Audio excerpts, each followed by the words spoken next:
Let's make smash burgers and fries. Start by caramelizing the onion. So I'm going to take a little bit of sliced onion. We're going to cook these on medium-low heat so we don't burn them but just caramelize. I've taken some mince here. Use whatever meat you like. Gonna add black pepper, onion powder, salt, garlic powder, fresh coriander. You can use parsley as well. Mix everything. This is ready. Frozen fries, oil, garlic and herb seasoning, peri peri salt, Cajun seasoning. Mix.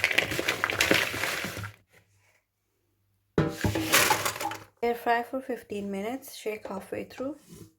Onions are done. Place your meat. Mayonnaise, tomato ketchup, chili garlic sauce, garlic powder, pickle juice,